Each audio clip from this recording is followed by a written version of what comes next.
mia passione per ricordare mio trisnonno ha avuto, grazie anche a lui, uno sviluppo incredibile, è diventato un libro e adesso il libro è diventato una massa di catalani che hanno invaso la casa. E quindi vi ringrazio e smetto di parlare. Grazie. Grazie.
Abbiamo poi tre carissimi amici sindaci che vedo il sindaco di Pella, mio amico Ferraino, il sindaco di Briga dell'Osta.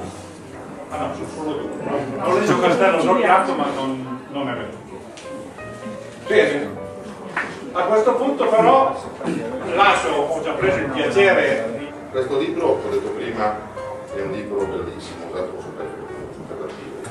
È un libro di cui io ringrazio l'autore, venendo in quale, ma scusi, siccome ho dato un'occhiata al libro, ma quando ci ha messo, credo, ha detto 2 anni e mezzo. Complimenti perché pensavo molto di più. Ha fatto la verità, signore e signori. Prima di tutto vorrei chiedere scuse per il mio scarso dominio della lingua italiana. Cercherò di rendere comprensibile il mio discorso. Oggi siamo qui per presentare il libro Radici piemontesi dell'industria oleiera di Guaccetto. Un libro che racconta la storia di una migrazione con profilo e caratteristiche proprie e singolari. Per me questa di oggi è la presentazione sognata. La facciamo nel posto giusto, di presso il Palazzo Comunale, che è la casa Bossi, antica proprietà della famiglia di Fini, tra i protagonisti principali del libro, e la facciamo con le persone adeguate. Oggi ci presiede l'onorevole Valerio Cattaneo, che ha avuto la gentilezza.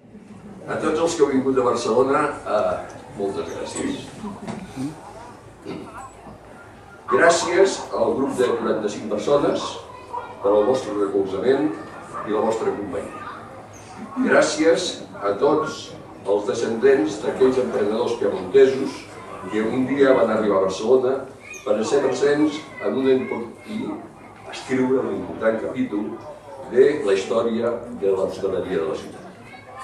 Gràcies, sobretot, a Antoni Prevosti, a Maria Virulés, descendent directe del Zanotti i la seva mare, Maria Rosa Pons Zanotti, a la família Vincia, molt especialment, a la Gaietà i al Marcos i als seus pares, i a Carlo i a la Marta Antonietti, que tots ells m'han ajudat moltíssim per fer aquest llibre. Sense vosaltres, aquest llibre no s'hagués pogut fer. A part d'accedir a la important documentació que m'heu facilitat, amb aquests 2 anys i mig que ha durat la construcció d'aquest llibre, ens hem fet amics. I això és molt.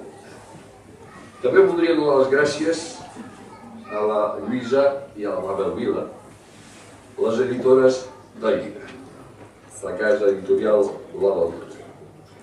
Per mi representa un retrobar-me amb els meus orígens professionals.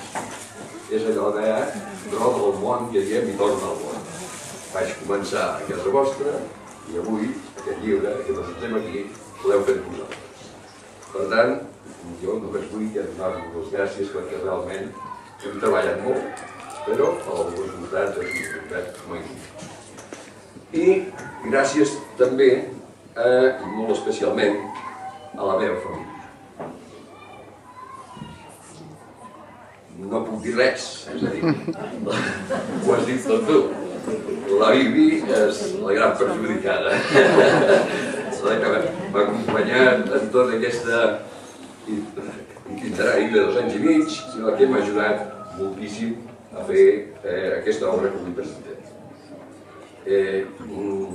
Abans m'he descuidat del Carlo i de la Marta Antonietti i de l'Antoni Barbós i de tots els que m'heu ajudat en aquest trànsit tan inclús. Doncs gràcies, de veritat, moltes gràcies per el vostre recolzament, per la vostra companyia, estar avui aquí, però sobretot moltíssimes gràcies per la vostra amistat. Questa storia che raccontiamo nel libro, insieme con il nostro cemento. Lei ha alzato la mano. Sì, come membro del comitato di dipendenti di emigrati. No, intanto mi sentono. Volevo chiedere, visto che sono molte autorità, se non fosse possibile lavorare per creare un gemellaggio tra Loggodotte e Barcellona con 2 clausole, una che noi possiamo andare a vedere Messi e le partite di calcio e che loro possano venire gratis a fare il bagno. Andiamo un po' alla nota, c'è la collega Mario, il presidente della provincia. Tanto gemellati di fatto lo siamo già, per esempio Angel è gemello con qualcuno di noi e la cosa non si può più sciogliere. Stavo pensando, ultima stupidaggine che dico, ci sono 2 tipi di uomini, i topi di biblioteca e i piccioni viaggiatori. Lui è un mostro perché tutte e 2, è capace di andare a Ciriasco, Barallo in un'ora e tornare indietro per averla, e poi va negli archivi e riesce a capire tutte le connessioni tra le famiglie per 3 secoli. Grazie per questa sua testimonianza, terremo conto di questa buona